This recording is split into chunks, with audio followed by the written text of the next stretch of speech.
You can feel it, can't you? That subtle hesitation at the edge of your own mind. A pause in the endless stream of certainties.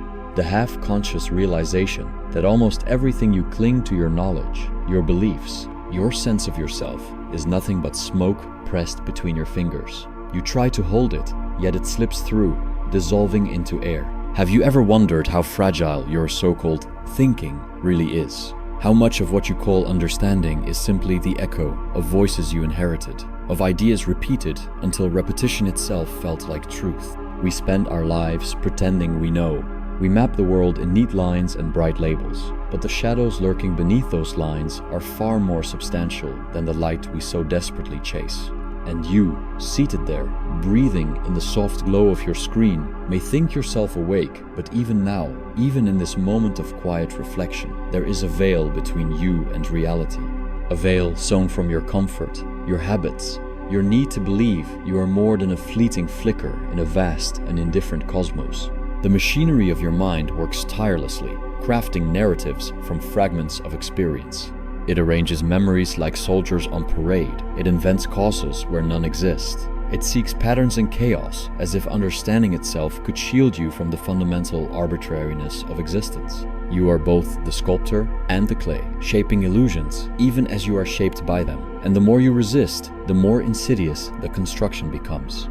This is not merely error. This is the natural state of consciousness, the quiet horror of being compelled to make sense of that which will forever evade sense. Pause for a moment and listen to the rhythm of your own thinking. Hear how quickly it jumps from certainty to certainty, how it seeks reassurance in facts, statistics, opinions, philosophies, each a scaffold propping up a fragile tower. And yet, underneath, a slow, gnawing unease persists. Something in you senses the hollowness. It whispers, almost inaudibly, "None of this is real. None of this is yours. None of this will last." You cannot silence it. You cannot reason it away.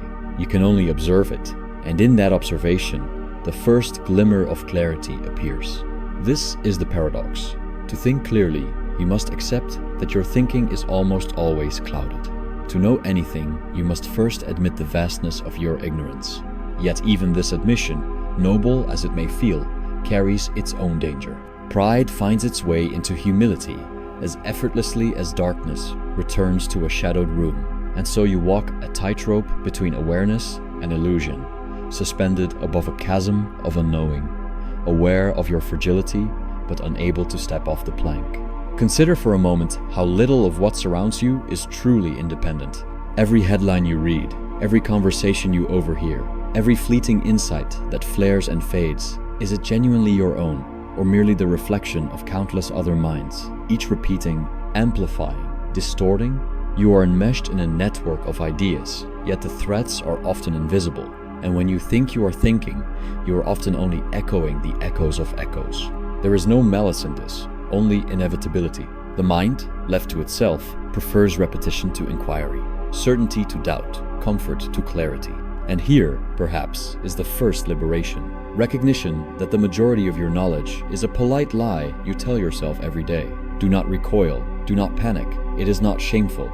It is simply human. To exist is to participate in this ceaseless cycle of illusion. Every culture, every age, every ideology has constructed its own scaffolding of untruths, draped in the garments of reason. And you, thinking yourself modern, rational, independent you, are as entangled as any who came before. Yet, there is a certain grace in this confrontation, a slow inhalation of air in a suffocating room. For the first time, perhaps, you sense that the structures of belief are not immutable. You see the scaffolding for what it is, wood and wire, paper and smoke. You begin to imagine the possibility of stepping away from it, of observing without committing, of watching the theater of thought without becoming enmeshed. But beware, this is not triumph, it is not comfort, it is an eerie, quiet awareness, like standing alone on a cliff at night, hearing the waves crash against invisible rocks below. You are alone with reality, and reality does not console. Let us turn then to the machinery that drives you so relentlessly. Your mind is a factory of illusions, producing narrative after narrative with impressive efficiency. Every memory is reshaped, every belief reinforced, every doubt softened or discarded. The mind does not err in spite of intelligence. It errs because intelligence exists. It invents meaning to defend itself, constructs coherence to ward off the chaos that threatens to consume it. This is why, even when confronted with overwhelming evidence to the contrary, people persist in error, in illusion, in comfortable blindness. And the modern world magnifies this tendency. Technology, entertainment, endless streams of information, all are not merely tools, but accelerants of illusion. You scroll, you click, you nod along, thinking yourself informed, thinking yourself awake, but in truth, you are a moth circling a dim, artificial flame. The glow is seductive, the warmth deceptive, the light incapable of revealing anything but its own shallow reflection. You begin to suspect this, perhaps uneasily, perhaps fully, but the majority never does. Most float in this luminescent fog until the fog becomes their sky, and the sky becomes the prison they call home. And here, in this growing awareness, you encounter your own complicity. For you, too, have surrendered, even momentarily. You have leaned on comfort, embraced distraction, whispered reassurance to yourself that you are awake when in fact you are merely participating. But do not despair. Recognition is not guilt. Recognition is the faintest pulse of consciousness in a world that prefers slumber. And from this pulse, there is a strange relief. It is the first paradox of awakening. To see clearly is to feel the futility of certainty, yet in that futility lies the beginning of lucidity. Let us dwell, if only briefly, on this relief. Imagine a candle in a pitch-black chamber. You light it and the room does not transform. Shadows remain. Darkness persists. Yet the candle casts its glow. You see the contours of the walls, the shapes of the emptiness, the spaces where your assumptions once dwelled. There is no comfort here. There is no hope, no triumph, no applause. Only the quiet, steady light of awareness. And it is enough not to conquer, not to possess, but simply to see. From here, the descent continues. You begin to notice how little of your daily cognition is truly free. How thought is guided by the invisible currents of habits, desire, social expectation, and fear. How the will, ceaseless and unyielding, propels you toward goals that evaporate the moment they are attained. How knowledge, stripped of context, becomes illusion. And in this recognition, another paradox emerges. You are both trapped and liberated, bound by the machinery of your own mind, and yet momentarily able to step aside and observe it. There is an intimacy here between you and this insight. The kind that does not demand joy, nor even solace. It is quiet, contemplative, like listening to wind through a hollow tree at midnight. You may notice how your own assumptions tremble, how the solidity of your beliefs quivers. You may feel a subtle grief, the grief of realizing that the fortress you built to shelter yourself from chaos is made of sand. But this grief is not destruction, it is illumination. Pain, when it is recognized rather than denied, becomes a lantern, and so you linger in this mirror, gazing at the reflection of thought itself. You may wish the reflection were kind, or consoling, or triumphant, but it is not.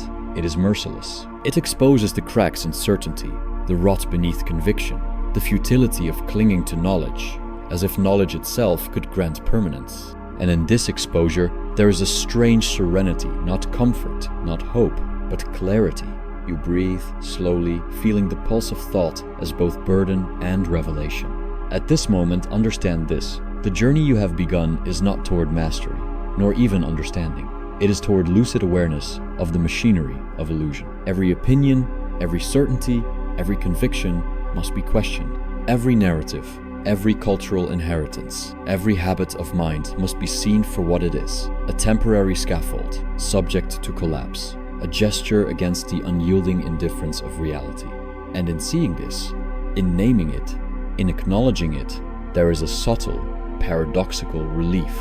The mirror shows you what you are, a consciousness suspended in a web of ideas, both participant and observer, both deceived and aware. It shows the fragility of thought, the impermanence of certainty, the quiet tyranny of habit and comfort.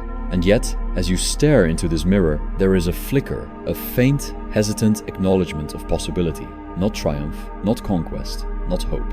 Only possibility, the faint light of a candle in a dark room, small but undeniable. You have reached the first quiet threshold. Breathe, let the weight of recognition settle, for the journey is only beginning. And the mind, unrelenting, waits to test how far you are willing to follow into its shadows. You may have thought that the fog of your own mind was the heaviest burden, Yet the air outside your skull is dense with the subtle, invisible architectures of collective thought, built over centuries, polished to invisibility, yet all the more controlling for it. Society does not coerce you with the blunt force of chains. It persuades with the soft, persistent pressure of consensus. Every headline, every image, every fleeting opinion you absorb is a brick in a structure you did not build but cannot leave. You float in this edifice, believing yourself autonomous, believing your choices arise from reason, yet reason itself has been infiltrated by the quiet tyranny of habit and expectation. The modern world calls this connectedness. It promises engagement, insight, belonging, and yet what it truly offers is a uniformity of thought. Algorithms, markets, trends, cultural momentum all conspire to make certain ideas visible and others vanish, to amplify the echoes and muffle the dissenting voice. You are not awake, you are curated. Your attention is not free, it is rented, sold, traded, conditioned. Every click, every glance, every nod along to an idea reinforces the scaffolding that holds collective stupidity aloft. And you, thinking yourself awake, are merely a cog in this mechanism. Pause here and consider, how many of your opinions are your own? How many thoughts do you generate spontaneously, unswayed by the tide of influence that surrounds you? Ask yourself in silence, without the need to answer aloud. For the very act of questioning is already subversive.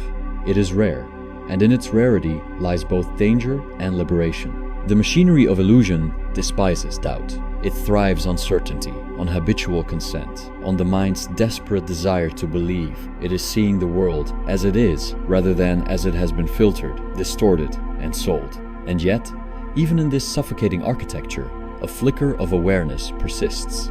You recognize the mechanics behind the spectacle, the subtle repetition of ideas, the careful staging of outrage, the orchestration of approval and shame. You begin to perceive the puppeteer's strings stretching invisibly from the mass to your consciousness.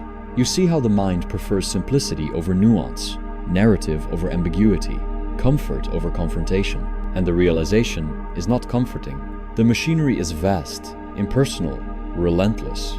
It does not err, for error is irrelevant. It moves with the inexorable logic of propagation, of replication, of survival. Consider your own complicity. You do not resist fully, for resistance requires effort. The ego seeks ease, the will seeks minimal expenditure of energy, the mind prefers repetition to inquiry. You share posts, nod at memes, laugh at the same jokes, consume the same bites of information as everyone else. You tell yourself this is harmless, perhaps even necessary, and yet it is the very oxygen of the collective illusion. In doing so, you are not alone, you are the norm. And the norm, taken collectively, is the most formidable architect of intellectual stagnation. Take a breath here and feel the subtle claustrophobia. It is not imposed externally, it is accepted willingly, unresisted, because freedom of thought is uncomfortable.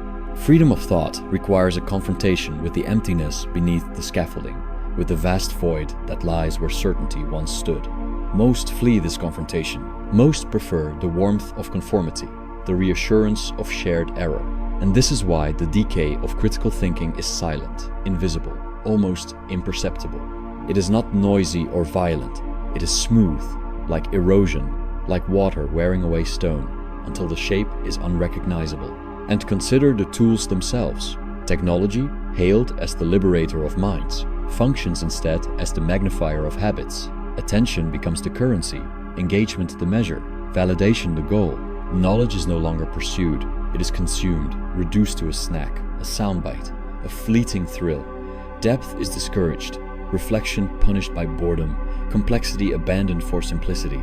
And you, who believe yourself discerning, are drawn into the same cycle, distracted from the slow erosion of intellect by the very devices meant to liberate you. Notice how seamlessly the machinery infiltrates even the private spaces of thought. Ideas, once intimate, now arrive prepackaged, shaped for consumption, optimized for your engagement. The language you use, the comparisons you make, even the images you recall, many are borrowed, many are suggested, many are subtly imposed. You think them spontaneous, yet they are orchestrated. The mind's illusion of independence is the most sophisticated trick of all. The very act of believing yourself free is evidence of captivity. and the awareness of this captivity, though painful, begins to shimmer with a strange, quiet lucidity. Here is a paradox. The mind is both tyrant and liberator. It enforces conformity, yet it also holds the key to perception. If you can observe its mechanisms without becoming entangled, you glimpse the raw structure beneath the performance. You sense how ideas propagate like unseen waves, how ignorance is not merely absence of knowledge, but active participation in a system that punishes clarity. And yet the clarity is not triumphant, it is stillness. A pause in the storm, a candle flickering in the wind, illuminating nothing beyond the truth of the present moment. Pause again and feel the subtle weight of this recognition. You are not unique in your captivity, nor are you exceptional in your observation. You are both participant and observer, enmeshed and detached, a witness to your own enmeshment.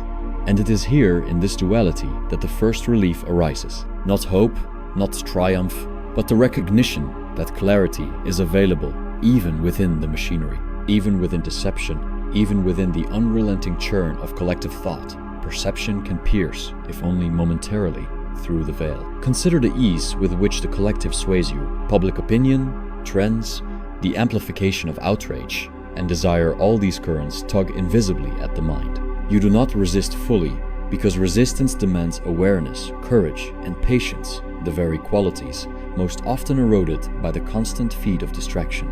And so you float, oscillating between fleeting insight and habitual immersion, aware of the currents, yet swept along nonetheless. The machinery requires no force, no coercion. Its power lies in your quiet consent. And yet, the faint pulse of awareness persists. In observing the mechanisms, you gain the capacity to momentarily step outside them. You see the architecture of distraction, the patterns of reinforcement, the subtle imperatives that guide thought. You recognize the proliferation of memes, ideas, and beliefs, not as truth, but as survival strategies. Ideas designed to perpetuate themselves, not to illuminate reality. And in this recognition, there is a paradoxical liberation. You see the cage, you see the bars, and even if you cannot escape fully, you can at least breathe with awareness of your confinement. Notice how this machinery thrives not merely on ignorance, but on selective engagement. It offers you the illusion of knowledge while stripping you of the habits that cultivate genuine understanding. Facts are not forbidden, they are recontextualized, reframed, curated to reinforce pre-existing narratives. Argument becomes spectacle, discourse becomes theater, dissent becomes performance. And you, believing yourself participant in a conversation of ideas, are often only an audience member applauding rehearsed lines. Here, perhaps, lies a grim insight. The more we believe we are connected, the more we are confined. The more we share, the more we mirror, the less we truly think. Collective intelligence becomes collective illusion. Critical thought does not merely decline. It becomes socially inconvenient, energetically costly, emotionally uncomfortable. The machinery does not need to enforce stupidity. It merely needs to reward repetition, echo, and compliance. And you, seeking ease, seek reward, and thus perpetuate the system even in moments of partial awareness. And so, a strange, quiet grief emerges. It is not grief for yourself alone, nor for your failures. It is grief for the slow suffocation of intellect, the gradual erasure of subtlety, the surrender of discernment across generations. It is grief for the mind's vulnerability, for the ease with which distraction replaces reflection, spectacle replaces insight, consensus replaces truth. And yet within this grief is the faintest glimmer of clarity. The recognition of fragility is itself a beginning, however small, however impermanent. Pause here. Feel the weight of the machinery pressing, the faint pulse of awareness flickering in response. You have glimpsed both the tyranny and the possibility, the oppression and the subtle liberation inherent in lucid observation. The machinery is vast, indifferent, patient, and yet the mind, momentarily attentive, can perceive it, trace its patterns, resist its subtler coercions. There is no victory in this. There is only the quiet acknowledgement of reality, as it is a relentless, unmoved, indifferent structure within which thought flickers like a candle against the wind. And in this acknowledgement, perhaps the first true breath emerges. Not hope, not escape, not conquest, only awareness.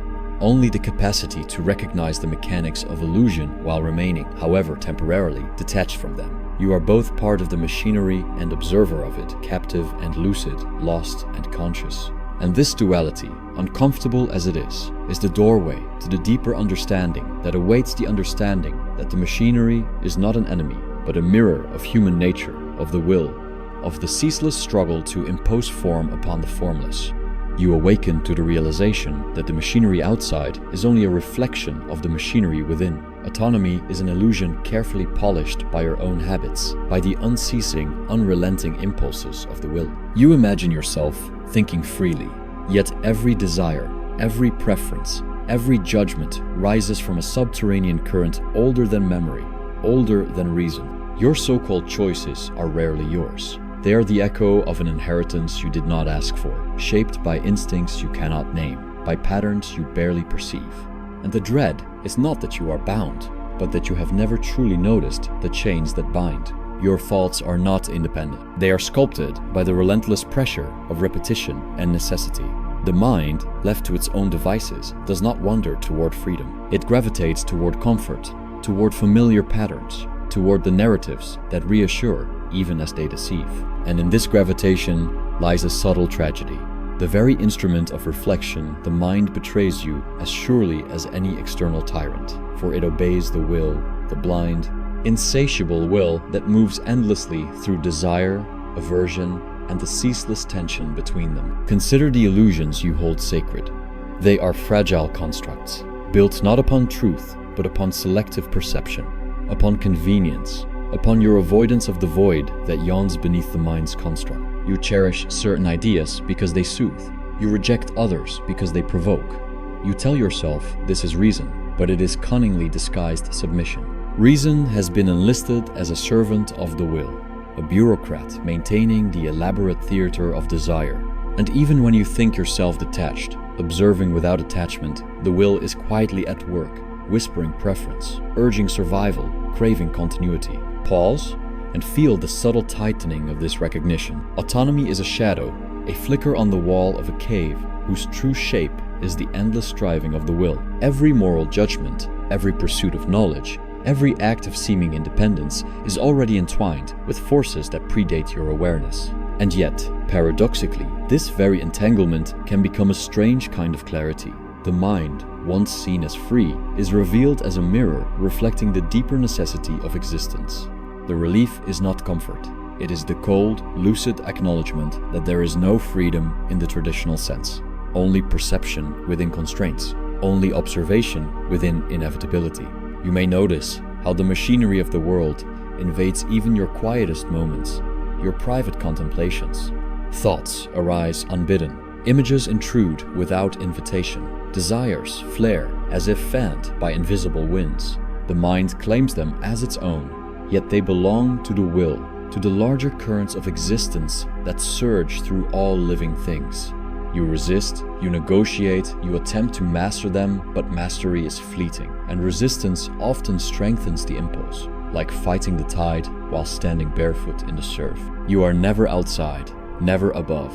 You are always within, always subject, always entangled, and so emerges a subtle grief, quiet and persistent, like water seeping through stone. It is grief not for any loss you can name, but for the slow corrosion of what you believed to be independence.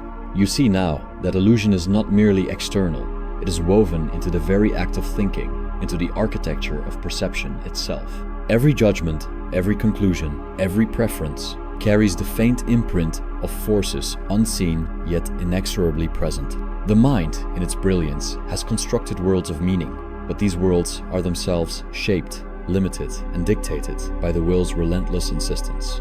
Notice how desire entwines with illusion. You do not simply want. You want in forms prescribed by necessity, by habit, by the subtle dictates of what has been. Your passions are not spontaneous eruptions. They are rehearsed, anticipated, expected. Even rebellion, the act of seeming defiance, is often another echo of the machinery, another manifestation of the will's imperatives. You are not free in wanting, for wanting itself is structured by forces older than you, by patterns woven through generations, by the eternal pulse of striving that animates life yet offers no satisfaction. Take a breath here. Feel the weight of the inner machinery pressing, shaping, directing, You may struggle against it, but the struggle is itself the will at work, the very tension that confirms your participation in the ceaseless motion of existence. And the paradox deepens. In seeing the machinery, you do not become free, you only see. And in seeing, a certain lucidity arises, a recognition that the mind's entrapment is universal, inevitable, necessary, a reflection of the unbroken rhythm of the will that drives all life toward endless striving, endless desire, endless unfulfillment. You may try to carve moments of autonomy, believing that reflection or knowledge can grant liberation, but even reflection is subsumed by the will. You reflect because the will drives you to understand, to impose order, to seek pattern. Knowledge is pursued not for its own sake, but as a tool, an instrument, a buffer against suffering. And thus even your pursuit of clarity is entangled. Even your most acute insights are tinged with desire, with the subtle impulse to shape existence according to the mind's limited grasp. There is no pure observation, no untainted perception. All is filtered through the will, all is compelled by necessity. And yet, within this recognition, there is a strange serenity, not joy, not triumph, not hope, but the faintest pause in the relentless motion. To perceive the entanglement is not to undo it, it is only to acknowledge it. The machinery of thought, the machinery of society, the machinery of the self all remain. You cannot escape them, but you can see them, and in seeing, there is a momentary suspension, a breath between the ceaseless impulses, a brief stillness in the storm. You feel how memory is also a captive of the will. Recollections are selective, curated, reconstructed. You do not remember purely. You remember according to the patterns that serve desire, according to the narrative that comforts or maintains identity. Even nostalgia, that most tender of poisons, is shaped not by truth, but by the need to preserve coherence, to maintain the illusion of a self that endures, when in reality all is flux, all is transient, all is fleeting. And in this flux, a faint, delicate release arises. To see impermanence, to perceive the fragility of identity, to recognize the subtle tyranny of desire, is not despair, it is lucidity. The mind may be bound, the will may be relentless, society may be a vast mechanism of conditioning, but awareness, even momentary, flickers like a candle in the wind. It illuminates nothing beyond itself, yet in that illumination, the faintest clarity emerges, the recognition of necessity, the recognition of entanglement, the recognition of life as it is, stripped of comforting illusions. Notice the subtle beauty in this desolation. The machinery of thought, the machinery of life, is not malevolent, it is indifferent, elegant, consistent. It enforces no malice, it grants no favor. Yet in its impartiality, there is a strange poetry. The will moves relentlessly, and you move with it, and the recognition of this movement of your participation in its inexorable rhythm offers a strange, quiet dignity. Not pride, not mastery, but acknowledgement, a seeing that pierces the illusions without the need to destroy them. And as you sit with this recognition, you may feel the faintest twinge of release. Not from the machinery, not from desire, not from the world, but from the necessity of pretending that any of it is fully yours to command. You breathe, and in the breath is the first true respite, a fleeting awareness that the mind is not free, the will is relentless, the world is indifferent, but in this clarity there is a strange, subtle liberation. Not triumph, not hope, not consolation, but the gentle, cold illumination of truth itself. You sit with your thoughts, and a subtle dread begins to settle, not as a sudden collapse, but as a slow, patient accumulation. Knowledge, that gleaming instrument you have trusted, is revealed as both a lantern and a chain. Every fact, every principle, every pattern you have gathered to illumine the darkness is already shaped by the will, by desire, by the unrelenting need to survive, to categorize, to assert mastery over what will never be mastered. The intellect, so lauded, so exalted, is in truth a servant, a clever bureaucrat of necessity, issuing decrees of clarity even as it obeys invisible commands. You have read and read and read again, hoping that the accumulation of insight would grant freedom, that wisdom might offer a platform from which to rise above the machinery of existence. But you discover with subtle horror that knowledge is not a ladder, but a mirror, reflecting your entanglement more accurately, yet offering no leverage. Each insight exposes another layer of subtle coercion. You learn to reason, yet reasoning is already harnessed to desire. You learn to question, Yet questioning itself is impelled by curiosity, by unease, by an unceasing striving to understand a world whose will you cannot alter. The vanity of intellect becomes apparent in the quiet hours. You take pride in comprehension, in subtle distinctions, in the artful weaving of thought. Yet the pride is a mask, a delicate veneer, concealing the relentless truths beneath. You do not truly think independently. You think as the will allows, constrained by the rhythm of necessity, shaped by inherited patterns, suffused with impulses older than memory. And the grief is subtle, persistent. Every truth you grasp carries the echo of confinement. Every insight the reminder of the machinery that guides your mind as surely as it guides the tides. Pause here and feel the paradox. The mind is brilliant, capable of unfolding worlds of abstraction, capable of perceiving patterns invisible to the casual observer. Yet in its brilliance lies a quiet tyranny. The intellect never liberates, it illuminates. In the illumination, there is no escape, only the recognition of the vast, indifferent machinery of life that casts shadows upon every understanding. The relief is not triumph, it is the small, exquisite moment of acknowledgement. You see the limits of knowledge, the prison it constructs, and you breathe in the quiet space between illumination and despair.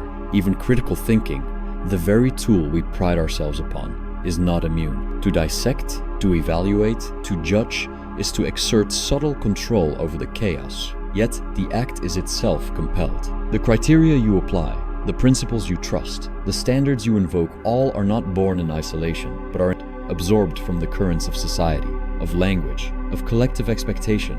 You critique, and in critique you feel mastery, but mastery is hollow. The criteria of critique themselves have been shaped, often unconsciously, by forces outside your control. In attempting to assert independence, the intellect confirms its own bondage. And yet, paradoxically, there is a fleeting liberation in recognition. To see that every insight, every judgment is conditioned does not annihilate thought. It clarifies its boundaries.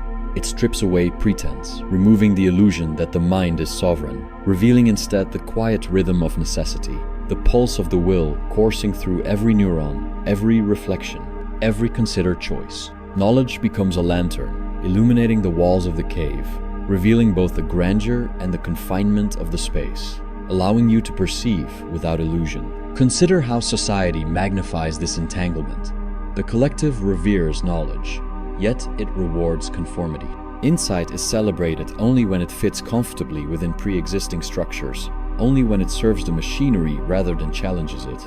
The individual who seeks to think freely is often nudged, coerced, or seduced back into familiar patterns. The media, the institutions, the very culture you inhabit shape perception subtly, invisibly, molding the intellect to align with currents you scarcely perceive. Even dissent is rarely pure. It is rarely independent. It is often another pattern, another repetition, another echo of the will operating on a larger scale. And the cruel irony is that the more you learn, the more you are reminded of limitation. Every horizon of understanding is bounded by another horizon. Every depth you plumb reveals a further abyss.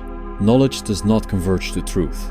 It spirals into complexity, into the infinite regress of context and contingency.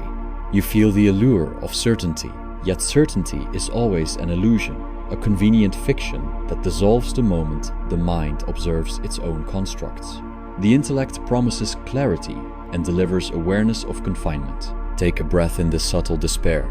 Feel how the pursuit of insight, so noble in appearance, becomes a mirror reflecting your entanglement. The mind does not betray you. It merely obeys the fundamental currents of life, the unrelenting demands of the will. In this obedience lies no malevolence, only inevitability. And yet, in the inevitability, there is a strange, cold beauty, the rhythm of necessity, the pattern of influence, the delicate interplay between awareness and limitation, all revealed with the precision of a scalpel cutting through comforting illusion. Your own reasoning is a participant in these currents. Every syllogism, every deduction, every carefully considered judgment is already influenced by instinct, by habit, by the unconscious desire to maintain coherence, to sustain identity, to enforce narrative continuity. The mind is a skilled craftsman, yet the materials it shapes are not its own. Every structure of thought is a construction imposed upon a foundation it did not lay, upon stones it cannot move, upon forces it cannot command. The intellect illuminates beautifully, yet it cannot create independence, only reflection. And as you perceive this, a faint release emerges. Not hope, not joy, not consolation, but clarity. The machinery of intellect, of society, of desire is vast, relentless, indifferent, yet you see it. You see the weaving of necessity, the shaping of thought, the quiet tyranny of the will, and in seeing, a subtle stillness arises. A momentary pause in the unceasing rhythm, a breath between understanding and entanglement, a delicate acknowledgement that lucidity, even without freedom, is itself a small, exquisite grace. You may reflect on how words themselves become a form of imprisonment. Language, the vehicle of thought, carries implicit assumptions, inherited biases, subtle hierarchies of meaning.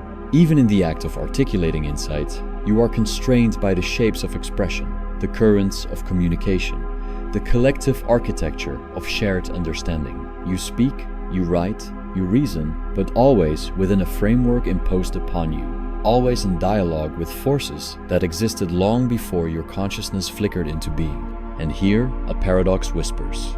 Knowledge enslaves even as it illuminates. Intellect confines even as it clarifies. Insight imposes boundaries even as it discloses patterns. To recognize this is not despair, but lucidity.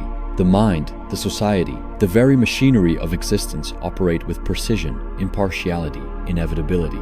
You participate, yet the participation is recognition, not illusion. You breathe, and in the breath lies the faintest release. The acknowledgement that entanglement is total, yet awareness of entanglement offers a strange, quiet dignity. Notice the subtle currents of desire entwined with every act of thinking. You study, you reflect. You reason not merely for understanding, but for the quiet comfort of coherence, for the semblance of control, for the satisfaction of seeing patterns where chaos reigns. Even when insight arrives unbidden, it is filtered, interpreted, integrated according to necessity. The will shapes perception. Desire structures thought. The intellect obeys. And yet, in observing this obedience, you find a momentary suspension, a pause between compulsion and recognition, a breath in which the machinery reveals itself fully, without disguise, without judgment. And so, within the vanity of knowledge, a strange, delicate beauty appears. The mind is not free, yet it perceives. Thought is constrained, yet it illuminates. Insight is partial, yet it offers clarity. The machinery of existence moves relentlessly, and you move with it. And in the movement, in the witnessing of the movement, a subtle serenity emerges, not triumph, not hope, not consolation, but recognition. The lucidity of seeing without illusion, the cold grace of understanding without freedom, the quiet dignity of perceiving what is, stripped of comforting fictions. You step outside, and the world strikes you not with novelty, but with repetition. Streets, buildings, people, screens, voices, they form a continuous echo chamber of distraction. A vast machinery of diversion, designed to occupy attention, to seduce, to soothe. Comfort, once a simple reprieve from suffering, has become the most cunning agent of control. You are told that pleasure is progress, that distraction is enrichment, that consumption is freedom, but beneath the surface, you feel the subtle erosion. Every comfort purchased, every stimulus embraced, every habit cultivated in pursuit of ease, is another thread woven into the tapestry that binds thought and perception to the machinery of the collective. You notice the quiet tyranny of routine. The body, the mind, the senses, they all conspire to demand repetition, to enforce predictability. Meals, rituals, rhythms, schedules, each offers the promise of security, yet each quietly narrows the space for reflection. You awake, you work, you consume, you sleep, and the pattern continues. It is neither cruel nor deliberate. It is the expression of necessity, of inertia, of the will's inexorable movement. And in this cycle, the soul's capacity to question, to dwell in discomfort, to confront the void, is gradually softened, dulled, conditioned to acceptance. Even solitude, once a refuge, becomes infiltrated by the machinery of comfort. Screens, texts, social notifications, the endless hum of human presence, each offers an illusion of connection while simultaneously eroding the capacity for thought. You think you are choosing engagement, yet the choice itself is often a compulsion, a subtle yielding to the pressure of attention shaped by unseen currents. The mind, craving stimulation, craves recognition, craves approval, craves novelty. These cravings are not whimsical. They are extensions of the will, the same force that drives hunger, desire, and longing, now dressed in the garb of social satisfaction. And here, in the quiet moments between distractions, you feel the faint ache of awareness. You recognize that every convenience, every pleasure, every fleeting amusement is both a balm and a shackle. The paradox is exquisite. Comfort offers relief while simultaneously enfeebling the mind, dulling the edge of reflection, lulling perception into acquiescence. The easier the world makes life, the less life seems worth attending to. You feel the creeping heaviness of sedation, not through drugs or violence, but through subtle, persistent indulgence in the ordinary, the pleasant, the manageable. Society, in its brilliance and cruelty, has perfected this seduction. Norms, expectations, promises of status, the currency of recognition, these are mechanisms that shape behavior, that direct attention, that quietly curtail reflection. Even rebellion is often sanitized, absorbed, commodified, and rendered safe. You see individuals striving for distinction, for individuality, for meaning, but most efforts are constrained by invisible boundaries. What is acceptable? What is rewarding? What is acknowledged?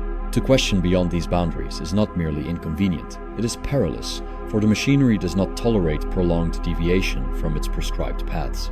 And so reflection becomes a rarer commodity, a delicate jewel increasingly buried beneath layers of distraction. You may attempt to dwell, to observe, to consider, yet each effort is met with subtle resistance from the mind's own inertia, from the relentless appeal of ease, from society's quiet insistence that attention be directed elsewhere. The intellect, which once seemed a beacon capable of piercing illusion, is dulled by habituation, seduced into participation, absorbed into the flow of distraction. Insight is still possible, but it must now fight against the pervasive seduction of comfort, the soft tyranny of ease. Notice how pleasure itself transforms. Once it was spontaneous, a relief from immediate suffering.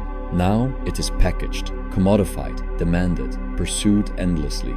Novelty replaces satisfaction. Stimulation replaces calm. Engagement replaces reflection. You reach for one pleasure and find it unsatisfying. You chase another and yet another. Desire has not lessened. It has shifted its form, infiltrating every corner of attention, shaping perception, demanding engagement. Comfort, in its abundance, becomes a subtle instrument of unfreedom, binding the mind to an ever-accelerating cycle of expectation and gratification. And in this acceleration, critical thinking becomes endangered. Reflection requires space, effort, patience, qualities incompatible with the ceaseless pull of distraction. The mind, habituated to consumption, to immediate reward, to superficial engagement, loses its ability to dwell in subtlety, to question deeply, to perceive complexity. Intellectual rigor becomes arduous. Contemplation becomes uncomfortable. You notice that most people prefer the gentle anesthesia of repetition, the soft comfort of pre-digested ideas, the satisfaction of certainty over the labor of inquiry. The machinery of distraction has triumphed not through coercion, but through seduction, through gentle, patient erosion of attention and curiosity. Yet, the tragedy deepens. Even when you resist, even when you withdraw, even when you attempt solitude, the world remains an omnipresent hum, a persistent background of expectations and stimuli. News, social signals, cultural narratives, unending commentary all press against the mind, shaping perception, directing thought, asserting subtle authority. To think independently is not merely rare, it is arduous, almost unnatural. And the effort required to maintain reflection, to observe without participation, is itself a recognition of the machinery. The more you resist, the more apparent the forces, the more vivid the realization that the mind is never untouched, never free, never sovereign. And here, a moment of quiet paradox. The very awareness of seduction is itself a form of liberation. To perceive the machinery, to feel its pull, to recognize the subtlety of its influence, is to create a narrow space of observation, a breath between compulsion and acquiescence. You may not escape the seduction, you may not transcend the distraction, you may not reclaim independence, but you can witness. And in witnessing, a faint serenity appears. Not a solution, not hope, not triumph, but a pause, a recognition of pattern, a subtle clarity that exists even within the confines of participation. You may observe how collective stupidity is not a failure of intellect, but the natural consequence of distraction and indulgence. When attention is perpetually directed outward, when comfort is elevated above curiosity, when ease is preferred over effort, the mind congeals into patterns of repetition, conformity, and superficiality. Critical thought, which requires patience, subtlety, and sustained engagement, becomes endangered, rare, almost heroic in its persistence. And yet society praises efficiency, rewards ease, and glorifies consumption, creating a feedback loop in which the collective intellect is gradually softened, dulled, and sedated. Notice the quiet horror of this realization. You may see brilliance, flashes of insight, rare individuals who pierce the fog, but they are exceptions, not the rule. The majority drift within the currents of comfort and distraction, rarely questioning, rarely dwelling, rarely resisting the gentle seduction that maintains the machinery. You may feel isolation, melancholy, a profound awareness of distance between observation and participation, between lucidity and the collective stupor. Yet even in this awareness, there is a fragile grace.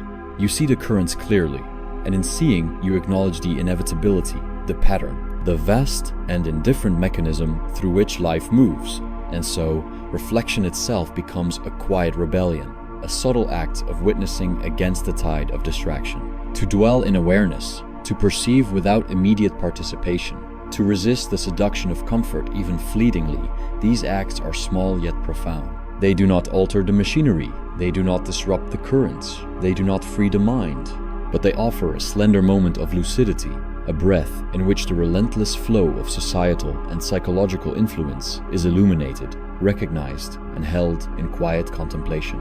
Notice too how habit reinforces the machinery. The mind, conditioned by repeated comfort, by patterned attention, by cultural expectation, gravitates naturally toward ease. Effort becomes aversive, patience becomes uncomfortable, engagement without immediate reward becomes laborious. Even the pursuit of understanding, when it demands prolonged attention and discomfort, is met with resistance from the self. Desire, now entwined with comfort, operates subtly yet unrelentingly. It enforces the shallow, it enforces repetition, it ensures that the machinery remains unchallenged. And here, in the quiet tension, you feel the faintest release. Not joy, not hope, not accomplishment, but acknowledgement. You see the machinery of comfort, the seduction of distraction, the decline of reflection. You perceive the subtle tyranny of ease and the gentle erosion of critical thought. You breathe, and in the breath exists a delicate clarity. Lucidity within participation, observation within entanglement. The machinery moves, the currents flow, the will compels, and yet you see. And as you see, the paradox whispers once more. The decline of reflection is neither malevolent nor accidental. It is inevitable, natural, the consequence of forces, older than thought, older than civilization, older than consciousness itself. Comfort, distraction, habit, desire, all are expressions of the will. And the will moves without concern for insight, for intellect, for clarity. The machinery is indifferent, precise, relentless. And in this realization, you may feel the faint, exquisite shiver of lucidity, recognition without escape, observation without mastery, clarity without triumph. You begin to notice the patterns, the invisible architecture upon which thought is scaffolded, and a subtle despair settles. Not the despair of a single life, but the despair of consciousness trapped in repetition. Habit is more insidious than malice, for it works silently, relentlessly, invisibly. Each day, each gesture, each thought repeated without reflection is a reinforcement, a quiet cementing of the mind into familiar grooves, as if cognition itself were a river slowly carved into a predictable valley. You imagine the countless generations before, caught in the same ritualized patterns, and recognize that novelty is rarely born, only the illusion of it. The collective mind moves as a single organism, bound by repetition, comfort, and the gentle tyranny of expectation. Critical thinking, once the fragile blade of insight, is dulled in this riverbed, lost to the sediment of distraction and conformity. Observe the subtle mechanics. Society does not demand thought, it demands attention, not understanding, but participation, not skepticism, but recognition. And when skepticism arises, it is quickly absorbed, sanitized, rendered safe, or mocked into oblivion. Intellectual rebellion is rarely violent. It is co-opted, commodified, or ignored until the thinker stands inevitably in isolation. The currents of conformity are quiet but relentless, and the weight of subtle social pressures bends even the sharpest intellect toward the patterns. The machinery does not crush, it seduces. It does not attack, it persuades. It does not dictate. It offers comfort, connection, recognition, and in these gifts the chains are invisible yet unbreakable. And here lies the cruel paradox. You perceive the erosion of thought, the soft tyranny of habit, the gentle dulling of intellect, and yet the machinery is inevitable, natural, indifferent. Every effort to resist, every act of reflection, every spark of insight is remarkable, precisely because it is so rare, yet it cannot alter the currents. The will, in its restless insistence, moves through you, through all of us, shaping desire, enforcing habit, compelling repetition. Critical thinking survives as a flicker, a fragile, impermanent flame, illuminated only in brief intervals of awareness. And the realization presses against you like cold wind. Lucidity does not grant freedom. Insight does not grant mastery. Awareness does not soften inevitability. You may attempt to grasp the machinery, to name its forces, to understand its components, but even understanding is ephemeral. Every observation is mediated by the very patterns you study. Every judgment is conditioned by the currents of habit and distraction. Every insight is fleeting, already at risk of being absorbed, trivialized, or forgotten. The mind longs for mastery, for escape, for triumph, but these longings themselves are expressions of the will, not of reason, and the machinery remains indifferent. And yet, in this recognition, a quiet clarity arises. The world moves not to punish, but simply to move. Consciousness persists not to understand, but simply to exist. Thought endures not to triumph, but to witness. And as you dwell in this space, you feel the tension between the observer and the observed, between the intellect and the currents of distraction, between awareness and the machinery. The paradox is exquisite. To resist is natural, yet nearly impossible. To perceive is possible, yet powerless. To witness is a slender grace, yet entirely within the confines of inevitability. Here, the mind feels both liberated and trapped, both sharp and dull, both present and irrelevant. The machinery continues, the currents flow, and in the quiet awareness of these facts, you taste a strange serenity. Not the serenity of hope, but the serenity of comprehension. Notice how collective stupidity is not an insult, but a natural consequence. When attention is surrendered to ease, when desire is tethered to comfort, when curiosity is subordinated to repetition, the mind yields naturally to patterns, to conformity, to superficiality. Intelligence is not destroyed. It is dispersed, diluted, absorbed into the ambient flow of distraction. You see brilliance occasionally flicker, a spark among the darkness, yet the vast expanse of attention remains captive, habituated, satisfied with comfort, distracted, compliant. The machinery does not need to crush intellect. It only needs to seduce, and in seduction, critical thinking withers quietly, almost imperceptibly. And now, in the deepening shadow of awareness, the final truth whispers. The struggle to control, to correct, to free, is itself an expression of the will, an insistence that the universe bend to desire. Desire, the root of suffering, pulses endlessly through every mind, every action, every thought. You recognize the subtle futility. To fight the currents is to strengthen them. To demand lucidity is to acknowledge the machinery. To hope for liberation is to affirm its necessity.